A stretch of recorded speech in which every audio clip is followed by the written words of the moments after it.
সালাম এবং শুভেচ্ছা। ইতিমধ্যে আমার সহযোদ্ধারা আবরার ফাহাদ নিয়ে বিস্তর কথা বলেছেন। আবরার ফাহাদ এই বাংলাদেশে ভারতীয় আধিপত্যবাদ এবং আগ্রাসনের এক জ্বলন্ত প্রতীক রূপে ইনশাআল্লাহ আগামীর বাংলাদেশে চাঞ্চল্যমান থাকবে।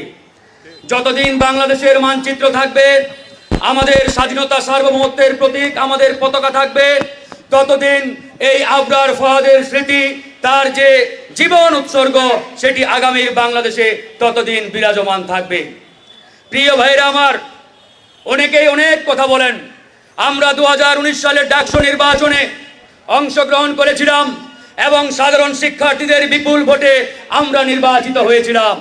কিন্তু তৎকালীন ফ্যাসিবাদের দোসর, খুনি সন্ত্রাসী ছাত্রলীগের সেই সাদ্দাম কিংবা সেই আপনার রাব্বানির দোসররা আমাদের দুটি পদে ছেড়ে দিয়ে বাকি পদগুলো তারা ছিনতাই করে নিয়েছিল। অনেকেই বলার চেষ্টা করেছে তৎকালীন ডাকসুর নেতৃবৃন্দ ঢাকা বিশ্ববিদ্যালয়ে কি অবদান রেখেছে। আমি আজকে দ্ব্যর্থহীন কণ্ঠে বলতে চাই, 2019 সালের ডাকসু এই ঢাকা বিশ্ববিদ্যালয়ে বাক স্বাধীনতা এবং শিক্ষার্থীদের কথা বলার অধিকার ফিরিয়ে এনেছে। বিগত 15-16 বছর এই ঢাকা বিশ্ববিদ্যালয়ের মাটিতে আওয়ামী লীগের বিরুদ্ধে কথা বলার দুঃসাহস কারো মধ্যেই ছিল না। কোন ছাত্র সংগঠন, কোন রাজনৈতিক দল এই ঢাকা ইউনিভার্সিটির মাটিতে আওয়ামী সন্ত্রাসবাদের বিরুদ্ধে কথা বলা, বিক্ষোভ মিছিল করা কিংবা কোনো প্রতিবাদ করার হিম্মত দেখাতে পারে নাই। আমরা একমাত্র সংগঠন, বাংলাদেশ ছাত্র অধিকার পরিষদ, হিম্মত নিয়ে, সাহস নিয়ে এই ঢাকা বিশ্ববিদ্যালয়ের মাটিতে প্রতিবাদের যে আগুন, এই আগুন আমরা ছড়িয়ে দিয়েছিলাম বন্ধুগণ। আজকে অনেকেই অনেক কথা বলেন। ভিপি নুরুল হক নূরের কি অবদান? এই ভিপি নুরুল হক নূর রাজনৈতিক ভাবে তার জন্ম না হলে এই ফ্যাসিবাদের পতন হতো কিনা, এটা সবচাইতে বড় একটি প্রশ্নের বিষয়। অনেকে অনেক কথা বলতে পারেন বন্ধুগণ। 2018 সালের ঐতিহাসিক কোটা সংস্কার আন্দোলন এই ঢাকা বিশ্ববিদ্যালয়ের মাটি থেকে আমরা শুরু না করলে এই 2024 সালের গণ অভ্যুত্থান হতো না। এই গণ অভ্যুত্থানের বীজ আনুষ্ঠানিকভাবে 2018 সালের কোটা আন্দোলনের মাধ্যমে আমরা বপন করেছিলাম। প্রিয় ভাইরা আমার, আমরা ডাকসুকে সার্বজনীন প্রতিষ্ঠান রূপে আমরা দাঁড় করানোর চেষ্টা করেছিলাম। আমাদের বিক্ষোভে, আমাদের প্রত্যেকটি কর্মসূচিতে আমরা সকল ছাত্র সংগঠনগুলোকে ইনক্লুড করার চেষ্টা করেছিলাম। কিন্তু অত্যন্ত দুঃখের বিষয়, পরিতাপের বিষয়, আজকে নতুন ডাকসু হয়েছে, ডাকসুর নির্বাচন হয়েছে, কিন্তু বর্তমান এই ডাকসুর জনপ্রতিনিধিরা, ডাকসুর ছাত্র প্রতিনিধিরা এই ডাকসুকে সার্বজনীন করতে পারেন নাই। তারা প্রোগ্রাম করে, অনুষ্ঠান করে, কোনো অসুবিধা নেই। আজকে একটু অনুষ্ঠান হচ্ছে, আমরা স্বাগত জানাই। কিন্তু আপনারা দেখবেন এই অনুষ্ঠানে যাদেরকে অতিথি করা হয়েছে, গেস্ট করা হয়েছে, তারা কারা?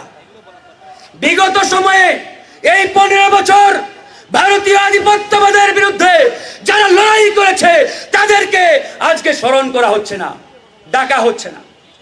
আমি মনে করি বিগত 15 বছর ভারতীয় আধিপত্যবাদের বিরুদ্ধে সবচাইতে সম্মুখ যোদ্ধার নাম যদি আমরা বলতে চাই, তাহলে বিএনপির সাংগঠনিক সম্পাদক এম ইলিয়াস আলীর নাম বলতে হবে। এম ইলিয়াস আলী ভারতীয় আধিপত্যবাদের বিরুদ্ধে কথা বলতে গিয়ে তাকে গুমের শিকার হতে হয়েছে বন্ধুগণ। তার লাশটা পর্যন্ত তার পরিবার পায় নাই। কিন্তু দুঃখের সাথে বলতে হয়, আজকে এম ইলিয়াস আলীর স্ত্রীকে এই ডাকসুর প্রতিনিধিরা ডাকতে পারতো, ডাকেন নাই। এমন এমন ব্যক্তিদের আজকে আমন্ত্রণ জানানো হয়েছে 5ই আগস্টের আগে, যাদের নাম গন্ধ আমরা কেউ জানতাম না, যাদের নাম পর্যন্ত আমরা দেখি নাই, কোথাও কর্মকাণ্ড দেখি নাই, অ্যাক্টিভিটি দেখি নাই। আজকে তারাই ডাকসুর সম্মানিত গেস্ট। প্রিয় ভাইরা আমার, তারপরেও আমার কোনো আক্ষেপ নেই। আমি শুধু একটা কথাই বলতে চাই, আজকে এই ছাত্র অধিকার পরিষদ যে লড়াই 2018 সাল থেকে চলমান রেখেছে, ইনশাআল্লাহ নতুন বাংলাদেশ বিনির্মাণ না হওয়া পর্যন্ত আমাদের এই লড়াই চলবে। এই ঢাকা বিশ্ববিদ্যালয়ের মাটিতে যতবার ফ্যাসিবাদ উঠে দাঁড়ানোর চেষ্টা করবে ততবার আমরা প্রতিরোধ করে তোলার চেষ্টা করব। এই ঢাকা বিশ্ববিদ্যালয়ের মাটি থেকেই ফ্যাসিবাদের লাস্ট যে শিকড়, সেই শিকড়কে উৎখাত করে জনতার বাংলাদেশ বিনির্মাণ করে ইনশাআল্লাহ আমরা জনগণকে একটি সুন্দর স্বপ্নের বাংলাদেশ উপহার দেব। তো যাই হোক, আজকের বৈরী আবহাওয়ার কারণে আমরা আমাদের যে অনুষ্ঠান, এই অনুষ্ঠান যথাসময়ে শুরু করতে পারি নাই। সবাই ক্ষমা সুন্দর দৃষ্টিতে দেখবেন। আল্লাহ হাফেজ।